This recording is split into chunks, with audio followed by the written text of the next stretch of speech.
let's try and like engage on how you actually has developed your skill set to actually start developing your territory. So, sure. Well, it was a little bit intimidating coming from what I was doing and finally getting an opportunity which would borderline be a dream job. I was really excited about becoming a cat rep. I really just started focusing on introducing myself to the territory that I had, my customer list. I wanted to become these people's friend and confidant more than I wanted to be a one-time sale type deal. I wanted to establish and grow my clientele to be a guy with a trusting face, a trusting name, and try to grow this up to be a really successful territory for both the dealer and myself. I kind of eat, drink, and sleep what I do. This is my career. This is my livelihood. And as a salesman, I think you have to have a passion all the time. You don't cut off during the weekend.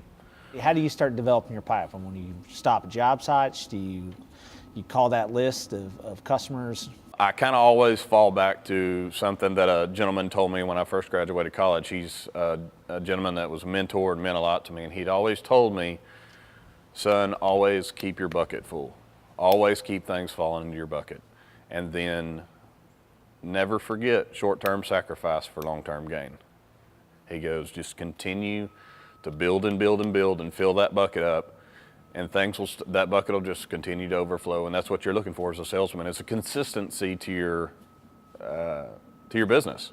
Some things just fall quick. Some things happen fast. Some things take a long time to develop, to earn a man's trust, to work it from a different angle than, say, another competitor that has a good relationship with a guy. It takes a long time to let things play out. That guy might not have the greatest relationship with that competitor for a long period of time. You just, timing's everything. So persistence and never to give up.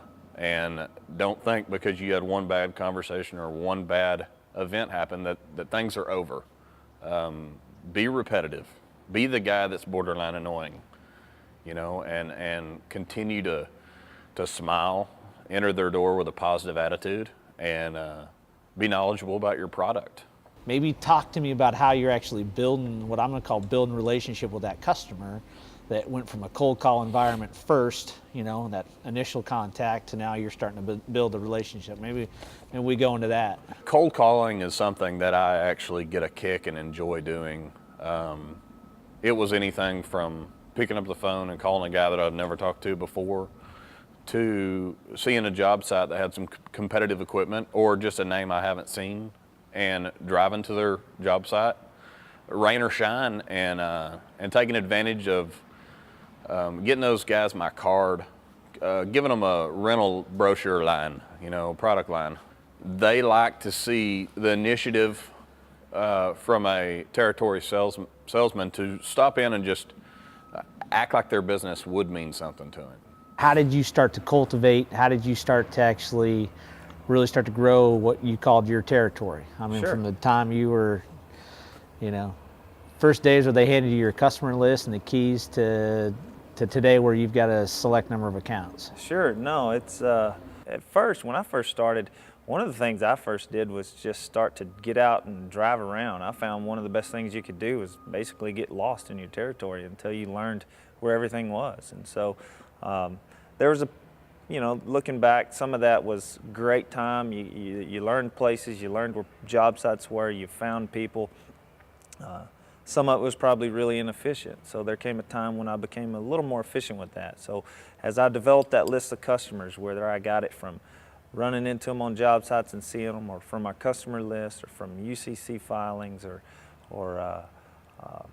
referrals, or wherever I got the information, is I built that list and wrote them down, and I would start to, I got to where I was a little more efficient. So, I early on decided that I needed something to help me, a tool. So I purchased a CRM package. And really, it probably makes little difference which one you use. But I purchased one for myself. The company for which I work didn't, offer us one, so I purchased one and I used that.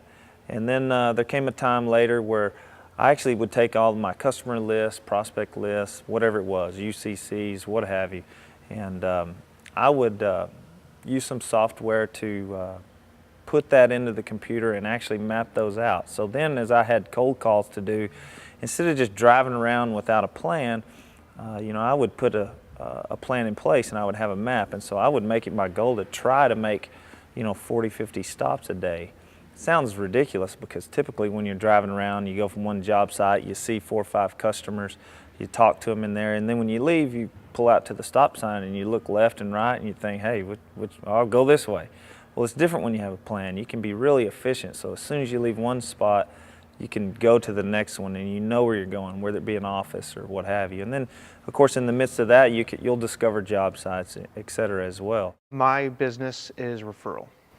Making the contact with one individual and then he refers me to another individual.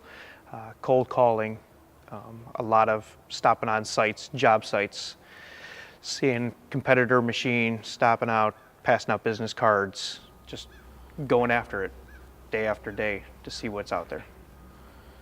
So, day after day, when do you stop to going on the day after day stuff and actually start to, plan your week? I mean, obviously you've dropped off cards, you've been successful, you've sold some machines. So, where did it go from the point you're at today to where it was maybe a year ago or years ago to initially start in your territory? How do you start planning your week? A lot of it is you pick a general area and I'll go into our computer program, Sales Link, find a city I want to look into and such like that, and then concentrate on that area.